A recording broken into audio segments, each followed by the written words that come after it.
What's up, YouTube? It's me, the Artisan MC, and today I'm going to give you my reaction to Bob Marley, One Love.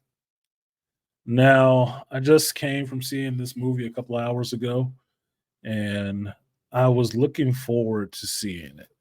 Um, I've talked about it on my stream, Shop Talk Live, before that my family is kind of involved with reggae vicariously. But reggae music and knowing these artists is something that me and my brother and my cousins have grown up on our whole lives.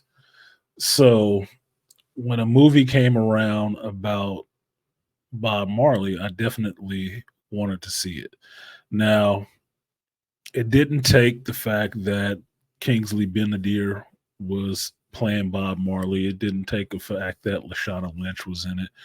It didn't take um, a fact that it was going to be filmed a bit in Jamaica for me to want to watch this.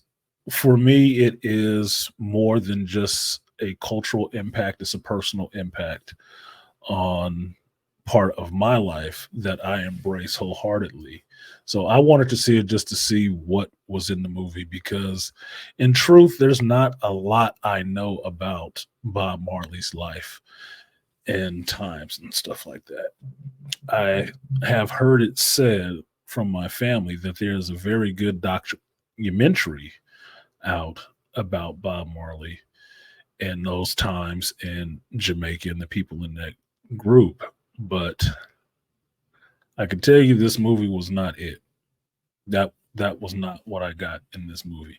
And I don't say that to be disparaging of the movie in a sense, but my initial impression of the movie is that it kind of played like just the greatest hits or a music video, an extended music video, because a lot of the scenes in it were just the music that you know that you want to sing along to, whatever, and a little bit of how the music was made. But a lot of it is told through the eyes of Bob Marley, played by Kingsley Benadier, and just his reactions in a scene, talking about what's going on or just watching him in a scene. It's not a lot of exposition in this to where they really explain what's going on fully and what's happening. And I don't say that again to disparage the movie in any way. It's not to disparage the movie. It's just that the movie for me ran like a long music video because of that.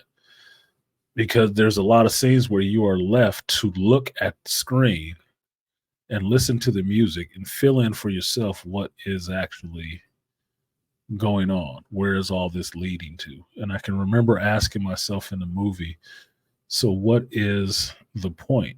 Because basically, the movie starts in like 1976 in Jamaica, and Bob is doing his first Unity concert in Jamaica, and it starts with him being shot in Jamaica. Now, from there, you get his exile, or not exile, his leaving of Jamaica and staying in London, and then working on the next album. And then the movie ends with him going back for the second Unity concert in 78 and bringing that all together. Now, for me, it just reads like a concert to concert movie. What happened in this small window of time that produced one of the greatest albums that I guess reggae has ever seen or the world has ever seen from a reggae artist. But at the same time, you don't get a lot of what was actually going on with him. It's left to infer, given the situations and everything happening around him, what was going on. Now, It didn't bother me so much because I was enjoying the movie. I was enjoying the time listening to these guys patois accents. And most of them are celebrities, so they're doing their impression of a patois accent, which is kind of fun. Um, but there was a couple of things I wanted a little more of, and one of which was the understanding of what was going on with Bob and his history of who he actually was, because I'm approaching it like someone who doesn't know anything about Bob Marley. Can I watch this movie and understand who Bob Marley was, what he was motivated by, and what his overall goal was, and why he is so beloved by people around the world? Could I get that information from this movie? No, I couldn't. I had picked up certain things like, okay, his father was white and left him, and his mother on Jamaica, but everybody knows that. Doesn't tell me who his father was or any more about that situation. It's just a flashback, and then it's moved on from. To get back to what the movie wants to show you is all this concert and in between the concert stuff. So I end up seeing a lot of scenes of Kinsley Benedict just singing or acting like Bob Marley, which, if it played by itself, is just a guy dancing around, to nothing. So it's something that stuck out to me when watching this movie. Now, the other thing that stuck out to me that actually did bother me was something I'm not actually 100% sure about, and I want to check with, my family because they would know about that. Because mind you, all of this stuff time wise is happening when I was probably 3 and 4 years old, right? Up to about five. So I was completely unaware of who the hell Bob Marley was. I can remember hearing the music. I don't remember who the heck he was at this time, right? But one of the things that I took issue with, I could say later on in the movie, was the assertion that's put in there I think real sneakily, that Rita was the inspiration for all these hit songs. And not so much in the inspiration that, oh, he was thinking about Rita and he wrote this song. No, more of she fed him the lines, the titles, the idea to go out there and get it. It made, as creative a person Bob Marley is supposed to be, because I only know him from the legend, this movie kind of shifted all of that brilliance, that spark of insight off to Rita. That she was the one who told him about this song. She was the one that got him to think of it in this way. And that kind of rubbed on me towards the end of the movie. It happened a couple of times earlier, but one of the last bits where it happened really just rubbed me the wrong way. Where she's actually singing to him one of his hit songs, and I'm forgetting the song right now. And he just picks it up from her and turns it into a whole song because she was singing it to him while she was washing his dreads. And I'm like, okay, now get the fuck out of here. What is that shit? So he has no creativity until she shows up in the movie. Whenever she shows up, then the creative juices are flowing, and now he can know what song he's supposed to sing and whatever because she showed up and told him what song he should sing. That bothered me. I don't know if that's true of their relationship, but something about it didn't seem authentic in the movie. And this maybe it's just because we're so sensitive to looking for, gynocratic influence everywhere, and the reimagining of great men in history who everything had to flow through the woman first. But that's what it struck me as. That's what it struck me as when I saw it. And I don't know for sure. I have to go back and check with some people to see if that's even the case. But this is my reaction. So my initial reaction on that was rubbing me kind of foul. it doesn't pass the smell test. It doesn't. Other than that, the shots of Jamaica did look nice. I would have liked to have seen more of Kingston, um, but they didn't show that much of it. I would have liked to know a little bit more about the other woman that Bob Marley was seeing while he was in London. Now, I understand that Bob has kids outside of Rita.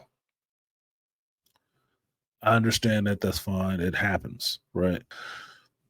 What I thought was really funny about it is they show this woman a couple of times and show that she's a recurring person in Bob's life while Rita is not there and he is in London. But they never mention this woman's name once. Never mention her. There is a mention of him having children from other women and Rita taking care of them, but it's not mentioned who those women are. And I think that is because of how this movie is set up and who signed off on this movie. Nothing against the family whatsoever. I mean, it makes sense to me, but before this movie starts, you get a message from Ziggy Marley about how he was on set every day and he was ensuring that this movie is 100% accurate. Well, to me, that sounds all well and good, except for the fact that I understand right in the movie that you were a kid, Ziggy. So how the hell do you know? And sure enough, within the first 20 minutes or so of the movie, Rita and the kids are gone to Delaware and they're not with Bob after they leave Jamaica. So they don't know what the hell was going on. So to me, that means that the rest of this movie is from artistic license or the couple of people that might have been around him in London to say what the hell was going on. But otherwise, the kids aren't there. The wife's not there. Y'all don't know what the hell was going on over there. That means you're making it up.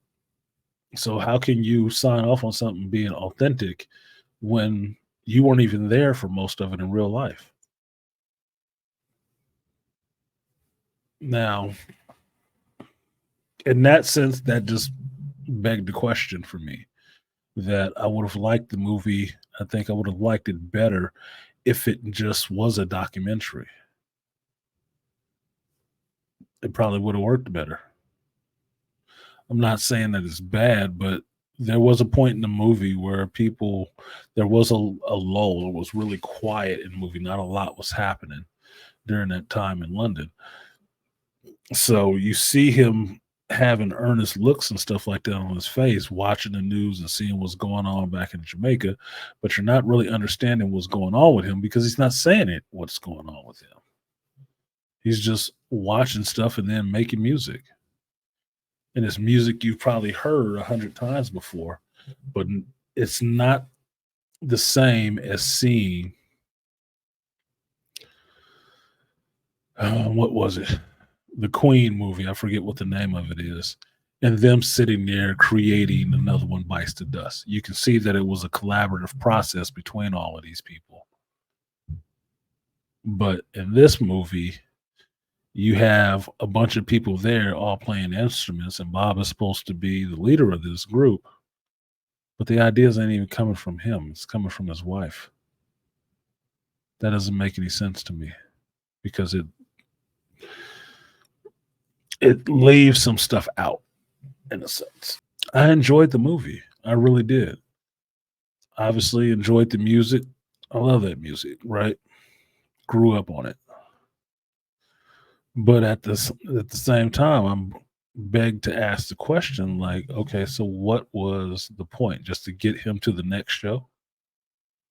I mean, I would have liked to seen some of the stuff of him touring in Africa. It would have been a bit more interesting. I would have liked to have seen more of his early years with young Bob and young Rita and him adopting Rastafarianism as his religion of choice. It might have been interesting to see that conversion, but that's not what I got. I just got that he went to He went to a party because he was hooked up with Rita, and Rita was Rastafari, and kind of brung him into the congregation, so to speak. That makes him have no personal agency, and I think that's what it is that's really bothering me. Doesn't make it seem like he had any personal agency. He's just an artist flitting around, and everybody else is handling everything else for him, including giving him ideas for most of his iconic songs that he is credited with writing. I don't know, that just rubbed me kind of differently. Put it that way. It just rubbed me kind of different. I don't know if it's true or not, but it rubbed me kind of different because it keeps coming up. So overall, I enjoyed it. I would go and see the movie again. Um, there was a little bit of what I felt as a lull towards the middle of the movie, but it did pick back up and got interested all over again. Um, I would have liked more follow up on what happened with his boy Dan. Would have liked some follow up on that because the movie treats it like everybody knows what happened, and maybe I don't. Maybe I need you to explain what happened afterwards, at the very least, or how Bob caught him. That would have been helpful. But I'm shown things, but I'm not told things. So that rubs me a little bit of the wrong way. But all in all, it was a good movie. The music will definitely have you bopping in your seat, and you will get a little bit of a matter to understand how complex this man was and his views and his approach to making music. But maybe some other time. With that, I'm going to go ahead and get out of here. Thank you guys for coming through today. Um, be sure to like, share, subscribe, click the bell so you can get alerted when I go live during the week. And check me out on my regular 11 o'clock Pacific time Shop Talk Live show. So, with that, I will catch you all next time. And peace.